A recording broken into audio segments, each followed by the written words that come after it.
Hello. Our story begins on the moon of Nur, inside of Fortress Inquisitorious. Cal defeated the second sister in combat, and as he did, Cere showed up and they began talking. It seemed like they had won the day until a rising smoke caught their attention. The sound of heavy metal boots slowly made their way over to them, and then a metal husk dropped down to the ground. Cal and Cere looked over, and Cere told Cal to run. The massive beast blasted his lightsaber through the second sister for her failure to defeat Cal. Cere ran over and was lifted with the force and launched into another direction and out of the chamber. Vader looked at Cal and told him that it would be wise to surrender. Cal looked around. There wasn't really anywhere to escape to, and he kinda shrugged, saying that it probably was a good idea to surrender. Vader stepped forward in a means to intimidate, and Cal was most definitely intimidated. The Dark Lord could feel the terror radiating off of Cal. It wasn't the first time Vader felt this from a Jedi, so he gave the boy a chance to find home with the Sith and the Empire, stretching out his hand and suggesting he surrender the holocron and he would be permitted to live. Cal had gone through so much up until this point, and he didn't want to betray his friends. It was something that he cared deeply about. But he looked at Vader in front of him. What exactly was he supposed to do? Cal begged the question of what would happen if he joined the Empire. Vader bent his fingers into a fist and told Cal that he'd have the security as an Inquisitor. He'd be permitted to serve a greater purpose, one that didn't bend to the will of a deceased order and a dead code. If Cal listened to his emotions and trusted the dark side, he could become a very powerful ally. Vader looked over at the body of the dead second sister. He kicked it and told Cal that if he was able to defeat the Inquisitors without the insistence of the dark side, he could very easily become one of the greatest assets of the Empire. Vader didn't have patience to wait for a result, and so he turned his head towards Cal. He expected an immediate response. Cal was timid and very afraid. Overhearing Cal's call to the dark side, Cere leapt up from the hole she found herself in, telling Cal not to listen to him. He was lying to him. She used the dark side against Vader, and it caught him off guard. The Dark Lord found a lightsaber inside of his armor. No matter, she would pay the price for her lack of vision. Vader turned his head around and slashed it through her arm and lifted her up with the Force and told Cal that only such power could be accomplished by the dark side of the Force, before striking Cere down, suggesting that she could have been a powerful ally to the dark side. Her body dropped to the ground and Vader stepped forward towards Cal. Rage was sent through Cal's body. It was his friend and he rushed forward, throwing his blade at Vader with so much rage and anger. The Sith Lord played this game so many times with Jedi before, and Cal was just as Cere, powerful with the dark side if used correctly. Vader used the Force to stop Cal in mid-swing, and he looked with shock on his face. Without a hint of pity, Vader blasted down on Cal's blade, and the young Jedi fell back, slamming against the metal floors. Vader stood over him and looked down, suggesting that it was a shame that so many of them had to choose the noble path. Cal backpedaled on the floor, avoiding a strike made by Vader. Cal put his hands up, suggesting they could make a deal here. It didn't need to go this way. Vader didn't really care much for the pleasantries at this point. In his mind, the chance had already slipped away. There was no point to give Cal a shot at being an Inquisitor. Cal got back up and looked around. He was a survivor, simply because of what he'd been through. Perhaps this was a way to continue being a survivor. He didn't have to embrace it if he didn't want to, right? Cal told Vader he could be a useful ally if permitted.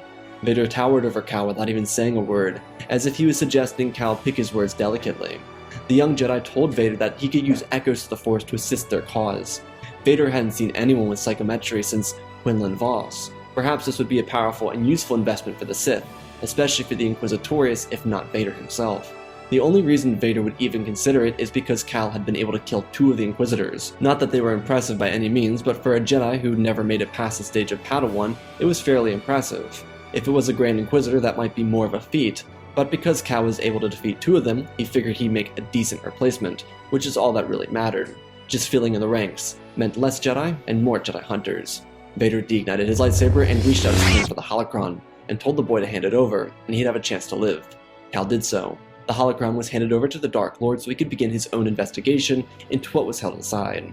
As for Cal, Vader told him that he would be brought in for questioning and interrogation before he could go any further. Once that was complete, he'd have to go through a series of arduous tests to ensure he was worthy enough to become an Inquisitor. The Grand Inquisitor was beckoned and Vader requested that Cal follow him. He looked at the Sith Lord, and then to his friend who lay on the ground, dead.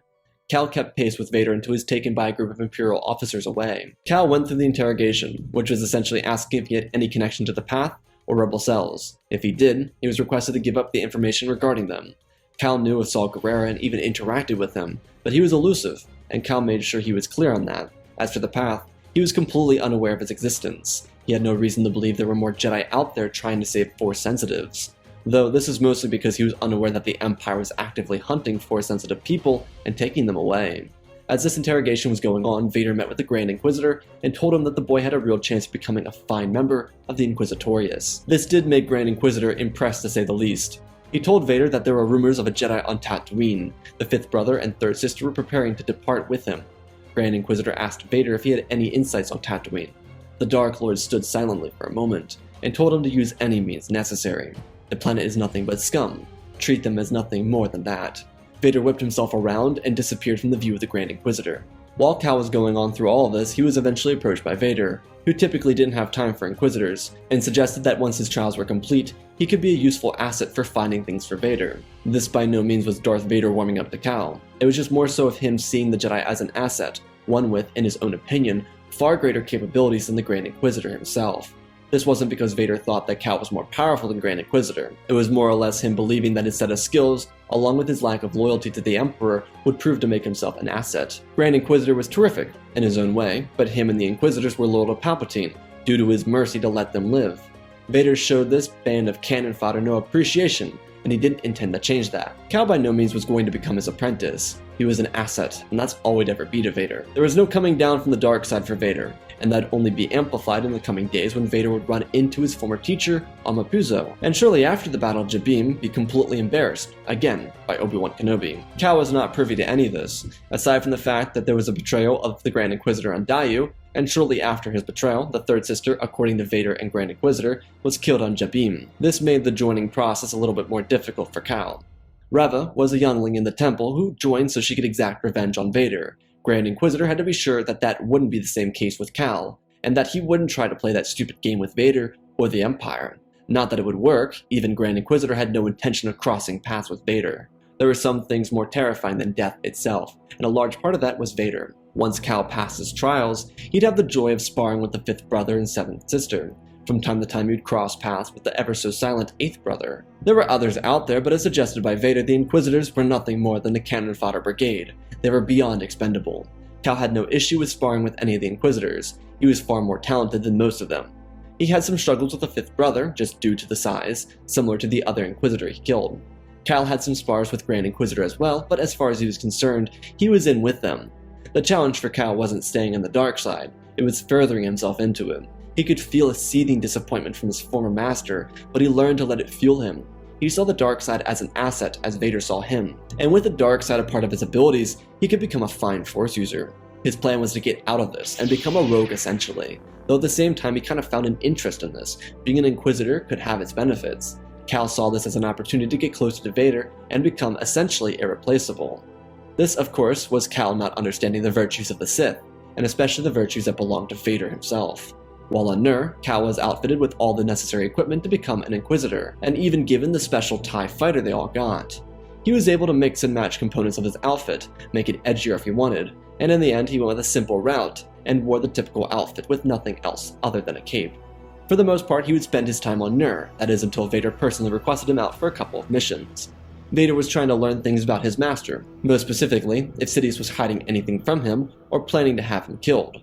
This had Vader constantly fighting with himself, trying to decipher what his master had intended for him, and in the end, it had Vader feeling like he was onto something. Using echoes through the Force, or psychometry, Cal was able to assist Vader in learning about some of the locations that Vader wasn't privy to. It was a lot of work, and it took Vader sneaking around his master's residence and taking objects and giving them to Cal. Ironically, if he got caught, Vader would just shift the blame on the Cal and get off free. Of course, Sidious wasn't just stupid, but he also had no clue that any of this was happening. It took months to get this done, and what resulted from it was Cal telling Vader about a planet in the sands, a facility in a mountain, and a planet covered in a dark blue aura with a large structure in the middle of nothingness. Vader had no clue what any of this could mean, but he believed he was onto something. Cal over this period of time would grow further into the dark side, and Vader would find a lot of interest in his development. This was a rare case, and Vader never thought he'd find any interest in any of the Inquisitors, because they were useless. But Cal had a use, and he could prove himself to be useful to their cause. Just a month beforehand, Cal helped the Empire locate another sect of the Path, which wouldn't have been found otherwise. He wasn't permitted to be a part of the whole process because of the whole Reva incident, but he was heralded in as a hero for helping the Empire discover it. Through Vader, Cal was able to access Palpatine's Sith Wayfinder, which led Cal to memorize the route needed to get to Exegol. Vader at this point was still unsure of what the purpose of the Sith Wayfinder was, and with the help of Cal he was able to understand what it could be. With the route, they made their way together to Exegol. While Vader, especially after his final encounter with Kenobi a few months beforehand, wasn't exactly fond of having a bond with anyone, he did enjoy Cal's company. It was nice, as most of anyone in the Empire was always sucking up to him anyways. But Cal wasn't. He was simply along for the ride, which could be seen as good or bad. For Vader, it was neither. When they arrived at Exegol, they found themselves several labs and even more than that, construction sites. The Sith Eternal, who had been loyal to Palpatine since the death of Plagueis, saw Vader as an immediate threat and demanded to know who he was. Vader had never been here before, and Vader looked at Cal and then over to the grouping of cultists. He told them that he was a Dark Lord of the Sith. His name was Lord Plagueis, and his student was Darth Vader. The cultists were confused and suggested it to be untrue, but Vader reassured them, telling them that he had been the true Dark Lord of the Sith for the last several decades. He allowed Palpatine to get all of his work done for him, and now he was returning with a new apprentice. The cultists got to their knees apologizing for ever having betrayed him. Vader could react one of two ways, and almost went for his typical reaction, but he couldn't.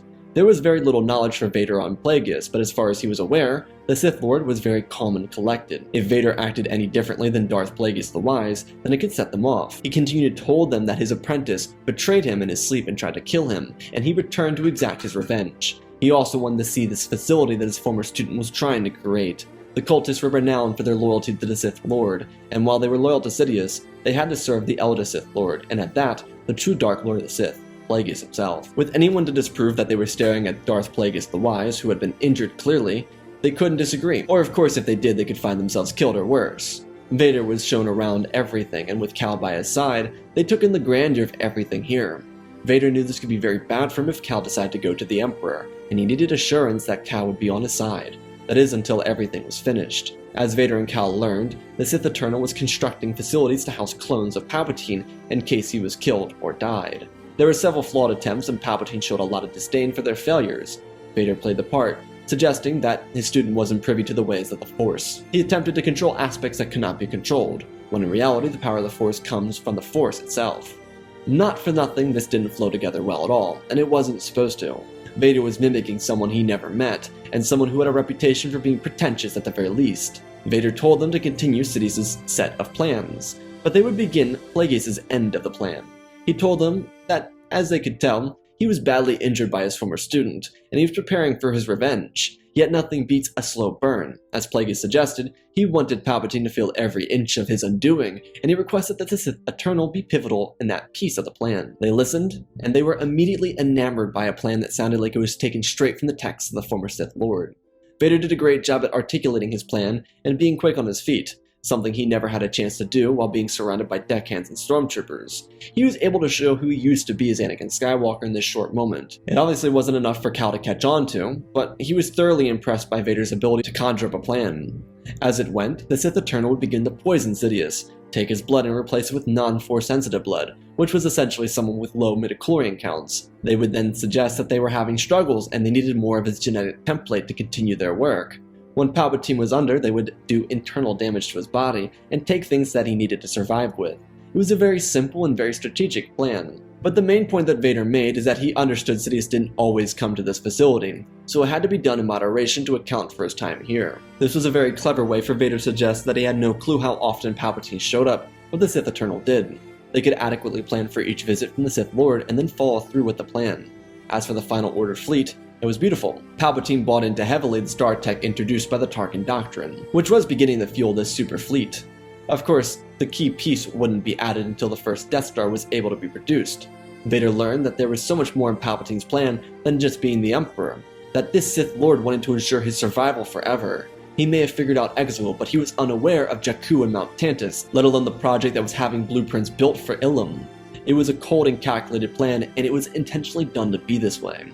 Vader got what he wanted across, and so he and Cal departed. When they returned to the Mustafar system, Vader requested Cal to come to Mustafar before going to Nur. As they arrived on the fiery planet, Vader and Cal landed on the castle's platforms. Vader told Cal that nothing of what they discovered would be discussed with anyone else. If he told anyone, he wouldn't be able to escape the pain that he would face. Cal simply knelt to Vader and suggested that he was the only master he would serve. This blindsided Vader, but it made sense. Cal had never interacted with the Emperor, and he had every reason to have distaste for the Emperor. Vader, at the very least, no matter how little it was, showed interest in Cal's development as a Force user and user of the dark side, which meant enough to Cal. Vader saw Cal pushing to become his apprentice, and that was fine. Vader believed he could make it last for now. Telling Cal to rise, he told him to return to Nur and await further orders. Cal listened, and by the time he arrived, he was sent back off-world. The Grand Inquisitor found that there was an enclave of Jedi younglings circulating around. They were all teenagers by this point, and the oldest one not much older than 17. Grand Inquisitor and Cal set off to deal with them. The other Inquisitors were on separate missions, so it would be their own mission by themselves. When the two Inquisitors arrived, Grand Inquisitor made it clear that he was taking point and that he'd be leading the assault. Cal listened, and they made their way in. As a 14th brother, he listened to Grand Inquisitor. They made their way in and were ambushed. Years before this would have been Vader's job to do, but Sidious found it too distracting as Vader was only interested in the hunt, rather than ruling the galaxy, which for Palpatine wasn't something that would work for him, or for Vader. The two of them ignited their weapons and defended themselves. The younglings were all young, and their training was far from complete. One of them made a mistake by killing a stormtrooper, which set off the entire chain of events that led the Inquisitors here. There were no more than 5 of them, and the Inquisitors got to work. Grand Inquisitor took on 3, one of them being the eldest, while Cal took on the other 2. While they initially weren't a challenge, they were still meant to be taken seriously. Children with the Force, with lightsabers, and a lot of resentment. It could all be very deadly. Cal got to work, using one end of the lightsaber and cutting down the first one. Grand Inquisitor, on the other hand, made short work of them, twirling his blade around and chopping them apart. He enjoyed this part so much. Grand Inquisitor was cynical, and all he enjoyed was hearing their terror and watching their fear in the last moments of life. Cal, on the other hand, was able to disable the younglings, but stopped. It wasn't pity or shame, it was just interest. The child was in the same position he was. Grand Inquisitor from across the room asked what he was waiting for, and Cal pulled his blade back and dropped the youngling. Grand Inquisitor walked up to Cal and grabbed his chin, digging his nails into his face, telling Cal that if he ever decided to hesitate again, he'd be killed for treachery to the Empire. Grand Inquisitor threw his hand forward, releasing Cal's face and storming away. Cal didn't feel regret. He deignited his weapon and looked down. It wasn't that he felt bad. For Cal, he looked at the kid and saw himself, especially the version of himself after the Purge wiped the Jedi from existence. It wasn't that he felt bad, it was that he embraced the darkness, and thought it to be a shame that they hadn't joined the winning team. Also, Cal didn't take Grand Inquisitor's threats all that seriously because of Vader.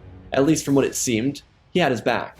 Cal followed orders as a 14th brother, and that worked really well for him as an Inquisitor, but when it came to Vader, it was different. Cal so badly at this point wanted to become Vader's apprentice, not because of Vader, but because of his survivalist instincts. It would keep him alive, and that's all that mattered at the end of the day. The choice between selflessness and selfishness. It wasn't selfish in Cal's mind, it was survival. The following years would have Palpatine going to Exegol a couple of times, and going through the plan that was set up by Vader. He would be slightly poisoned, he would lose midichlorians he'd be experimented on, and he began to get weaker, which forced him to start questioning what was happening. He didn't get to the bottom of it because there wasn't really an explanation for how it was happening. He never checked his midichlorian count because why would he? So, he was left confused. But he persisted forward, and he had no reason to believe that the name of his former master was coming back to haunt him. At this point, he was able to rip apart the foundation of the Galactic Senate, and the Death Star was finally complete. Most of the Inquisitors were gone, including the Grand Inquisitor, which the role of Grand Inquisitor technically fell onto Cal at this point. He was the last of their dying breed, and with no Jedi in the galaxy, seemingly, especially after the death of Kenobi on the Death Star, there was no real reason to assume that they could actually add to the ranks of the Inquisitorious anyways. Palpatine considered simply killing off Cal, but he decided against it, simply because Cal was an asset, and unlike Tarkin, he wasn't high enough of a rank, or strong enough through the Force to pose any real threat to him. Cal and Vader were situated inside the Death Star, preparing to bring an end to the alliance over Yavin 4.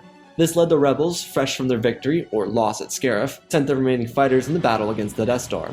With both Vader and Cal present, the new Grand Inquisitor was brought along to pilot with Vader. Since they had done a number of solo missions together, Cal got used to keeping up with Vader. This, by any means, did not mean he was on par. He could just simply keep up, and that was enough, as it turns out. While they were fighting off the rebel forces, they broke down into the trenches of the Death Star. Vader was honed in on the final fighters and blew one of them out of the sky. Both Cal and Vader could sense that the final fighter had the Force, and he was very strong with it too. Cal could feel something else. Vader was leading the charge. It was kind of his thing, so Cal got out of the way. Until that is, there was a Corellian freighter. Cal whipped the ship behind Vader's and took a blast in the Corellian freighter. Though Cal learned from his past failures, he detonated the wings from his TIE fighter so they became loose targets. He was able to safely navigate into a small burrow in the trench, where he was able to escape safely. All the while, the Falcon had to bend back, which was at the worst possible timing, because it left Luke completely undefended at the most pivotal time. Vader fired everything he had and ripped Skywalker from the sky. Red 5 slammed into the trench, killing R2 and Luke in the blast. Vader was able to pull himself out of the trench, while the Death Star fired its shot to pulverize the Alliance. Yavin 4 was destroyed. For Han and Chewie, seeing the destruction of the Yavin system was terrifying, and they had to turn their ship around. By the time they did, Cal was in a new TIE fighter looking for them. He simply wanted to get a tracker on their hull, which he was able to do before they escaped. The few remaining Rebel fighters either died in battle or jumped to hyperspace to survive yet another defeat. The loss at Yavin only confirmed that Scarif was the beginning of the end for the Alliance and not some victory. Cal broke off from his pursuit and clipped a few X-Wings before meeting up with his master in the hangar bay. Vader told Cal that he appreciated his sacrifice. It was a saving grace for the Imperial assault. He patted Cal on the shoulder and walked away. It was one of the few shows of appreciation Cal ever got, and this one was by far the most emphatic. It didn't make much of a difference to Cal anyways, because he thrived off the darkness. Cal told Vader that he was planning on chasing down the Rebel fighters in the Corellian freighter. Vader was alright with it. What he was about to do didn't require Cal's assistance. He was going to be finishing off the final leg of his plans. Palpatine over hologram looked ghostly when he disbanded the Imperial Senate, and from what the Sith Eternal said, he was visiting a lot more frequently because he believed, like Dooku, that his body was being overwhelmed by the dark side. Because the dark side is so poisonous, it can become deadly once you get older. For Dooku, it happened because he started using it when he was already in his late years of life. But Palpatine had been doing it for his entire life, essentially. In his mind, he believed it was a force making up for Vader's turn and the death of the Skywalker child when he killed Padme all those years ago. Sidious had no reason to believe there was any more than one kid, or that they had survived. He just assumed the Force was trying to course correct him. He was surprised when Vader showed up. Ironically, Sidious was thinking about the situation regarding the Empire and how Moff Tarkin should be removed from power. This was a surprise to Vader, but Sidious was cold and calculated. If he let Tarkin continue to foster support in the Imperial ranks, he might become favored over Palpatine. Not likely, but Sidious didn't like anyone, aside from his pet Vader, getting too close to him. As they talked, walking around the Emperor's office, Vader killed his master. It was a swift and decisive blow that killed him immediately. It gave him no time to escape. Because of how weak he had gotten, he wasn't even able to pick up on the change within Skywalker. The death was so quick and silent that it would be swept under the rug. Most of the public would see the Emperor trying to secure his lineage before his death. And so for Vader, he could place himself on that pedestal. On the other hand, Cal had tracked the Millennium Falcon to Takodana, where Maz Kanata's castle was. Cal simply went in, and without a single regard for life, murdered everyone. No one could escape. He trapped the doors and turned the spin cycle on his weapon, and went to town. He didn't know who piloted the Falcon, but he made sure they died. Of course, if they didn't, they couldn't escape. He slashed the control centers on the Millennium Falcon. Once he murdered everyone in the castle, he left to investigate the Falcon, to be sure no one was trying to run away. Believe it or not, they escaped again. Chewie was hit by a stray lightsaber, which removed his leg. Han was under Chewie, helping him get to the Falcon, their only hope for survival before it slipped away from them.